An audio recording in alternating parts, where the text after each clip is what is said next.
সুপ্রিয় দর্শক বন্ধুরা, আজ আমরা এই ভিডিওর মাধ্যমে একটি অত্যন্ত গুরুত্বপূর্ণ এবং প্রাসঙ্গিক বিষয় নিয়ে আলোচনা করব।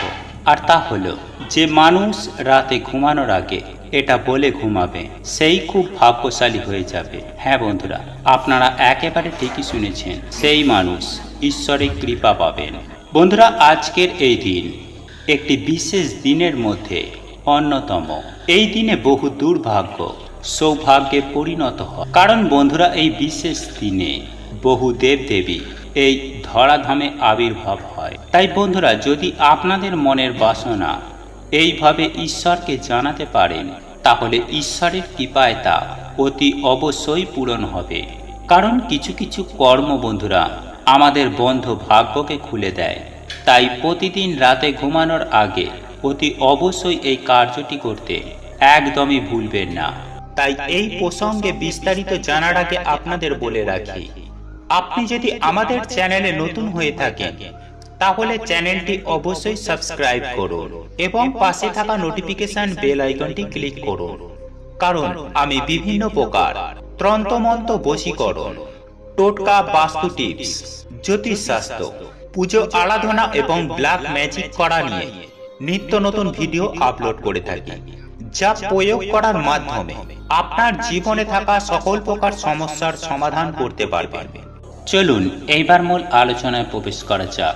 তবে আপনারা যদি ঈশ্বরের কৃপা ধন্য হতে চান, তাহলে ভিডিওটি আপনজনদের সঙ্গে শেয়ার করে জয় শ্রীকৃষ্ণ, রাধে রাধে লিখে কমেন্ট অবশ্যই করুন। বন্ধুরা, দেখবেন যে এমন কিছু কিছু দোষ আমাদের জীবনে লেগে যায়, যা আমাদের অনেক পুজো পাঠ করা সত্ত্বেও তা কিছুতেই দূর হয় না। আর এর কারণ অনেক কিছুই হতে পারে, যেমন দেবদেবীর অভিশাপ বা নেগেটিভিটির সমস্যা, বা কারোর অভিশাপ আপনাদের পরিবারের মধ্যে লেগে গেছে। বন্ধুরা, এর মধ্যে দেবতাদের অভিশাপ সহজে কিন্তু যায় না। যেমন ধরুন, প্রাচীনকালে কোনো মন্দিরে আপনাদের কোনো পূর্বজ কোনো মানসিক করেছিলেন, বা আমাদের কোনো পূর্বজের কারণে সেই মন্দিরের কোনো ক্ষতি হয়ে যায়।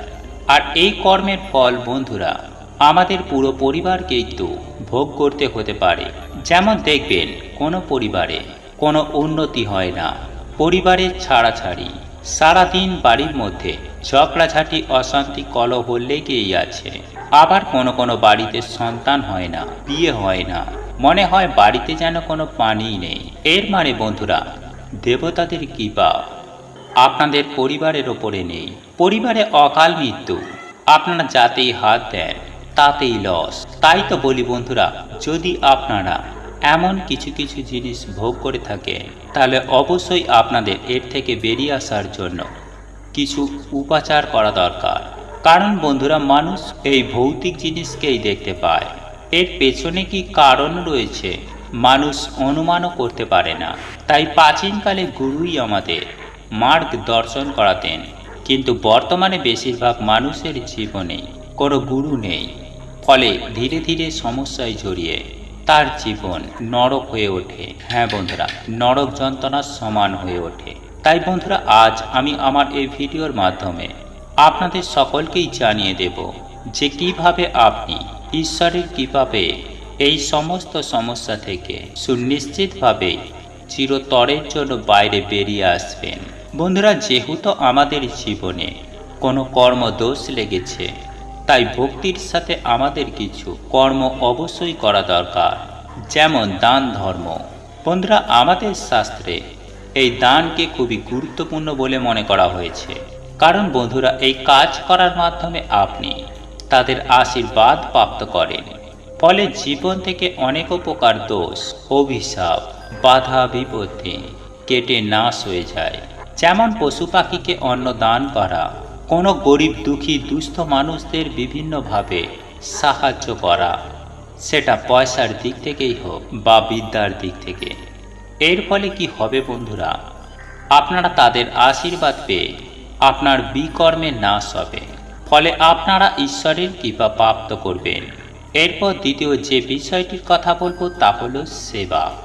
হ্যাঁ বন্ধুরা, আপনারা একেবারে ঠিকই শুনেছেন। বন্ধুরা, যত মহান মহান ভক্তদের জীবনী পড়বেন, তারা ঈশ্বর নয়তো মানুষের অবশ্যই সেবা করতেন। বন্ধুরা, যদি আপনি কর্মযোগ পালন করতে চান তাহলে মা বাবা, পশু পাখি বা বিভিন্ন মানুষের দুঃখ কষ্টে থাকা বিভিন্ন মানুষকে বিভিন্ন রকমভাবে সেবা করুন। আর যদি আপনি ভক্তিযোগ পালন করতে চান তাহলে মন প্রাণ দিয়ে শুধু ঈশ্বরের ভক্তি করুন। এতটাই ঈশ্বরকে স্মরণ করুন যাতে ঈশ্বর আপনার প্রার্থনা শুনতে বাধ্য হয়ে যান। তাই বন্ধুরা, চলুন এইবার আমরা জেনে নিই যে আজ রাতে আপনারা কোন প্রক্রিয়াটি করবেন। বন্ধুরা, আজই আপনারা ভগবান শ্রীকৃষ্ণের আশীর্বাদ প্রাপ্ত করার জন্য সন্ধ্যাবেলায় আপনারা পরিষ্কার জামা কাপড় পরে তুলসী মঞ্চে ভগবান শ্রীকৃষ্ণের নামে একটি প্রদীপ প্রজ্বলন করুন।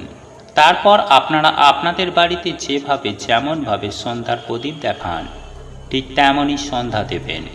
এরপর রাতের বেলায় আপনারা যা ভোজন করেন তা ভোজন করার পর আপনারা 3 বার হে কৃষ্ণ করুণা সিন্ধু দীনবন্ধু জগৎপথে গোপেশ ও গোপিকাকান্ত রাধাকান্ত নমস্তুতে। বন্ধুরা, এই মন্ত্র জপ করার পর আপনারা ধ্যানে বসে ভগবান শ্রীকৃষ্ণের বিশ্বরূপে আপনারা চিন্তন করবেন। আপনাদের সময় অনুসার 5 মিনিট, 10 মিনিট বা 15 মিনিট যেমন খুশি আপনারা অবশ্যই চিন্তন করবেন, ধ্যান করবেন। এছাড়াও বন্ধুরা, আপনারা চাইলে প্রত্যেক দিন রাতে ঘুমানোর আগে এই প্রক্রিয়াটি করতে পারেন। ফলে কিছু দিনের মধ্যেই আপনার জীবনে এক অশেষ পরিবর্তন দেখতে পাবেন। হ্যাঁ বন্ধুরা, এতটাই শক্তিশালী এই প্রক্রিয়াটি। তাই অবশ্যই বন্ধুরা, প্রতিদিন রাতে ঘুমানোর আগে এই প্রক্রিয়াটি করতে ভুলবেন না। যে মানুষ রাতে ঘুমানোর আগে এটা বলে ঘুমাবে সেই খুব ভাগ্যশালী হয়ে যাবে। হ্যাঁ বন্ধুরা, আপনারা একেবারে ঠিকই শুনেছেন, সেই মানুষ ঈশ্বরের কৃপা পাবেন। বন্ধুরা, আজকের এই দিন একটি বিশেষ দিনের মধ্যে অন্যতম। এই দিনে বহু দুর্ভাগ্য সৌভাগ্যে পরিণত হয়। কারণ বন্ধুরা, এই বিশেষ দিনে বহু দেবদেবী এই ধরাধামে আবির্ভাব হয়। তাই বন্ধুরা, যদি আপনাদের মনের বাসনা এইভাবে ঈশ্বরকে জানাতে পারেন তাহলে ঈশ্বরের কৃপায় তা অতি অবশ্যই পূরণ হবে। কারণ কিছু কিছু কর্ম বন্ধুরা আমাদের বন্ধ ভাগ্যকে খুলে দেয়। তাই প্রতিদিন রাতে ঘুমানোর আগে অতি অবশ্যই এই কার্যটি করতে একদমই ভুলবেন না। বন্ধুরা, আপনাদের এই ভিডিওটি যদি পছন্দ হয়ে থাকে তাহলে ভিডিওটি লাইক করুন, কমেন্ট করুন এবং বন্ধুদের সাথে শেয়ার অবশ্যই করুন। মনে রাখবেন, আপনার একটি শেয়ার অনেক মানুষকে উপকৃত করতে পারে। এবং আপনি যদি নতুন হয়ে থাকেন তাহলে চ্যানেলটি অবশ্যই সাবস্ক্রাইব করবেন এবং পাশে থাকা নোটিফিকেশন বেল আইকনটি ক্লিক করবেন এইরূপ নিত্য নতুন ভিডিও সবার আগে দেখার জন্য। ঈশ্বর আপনার মঙ্গল করুক। আপনি সুস্থ থাকুন, ভালো থাকুন।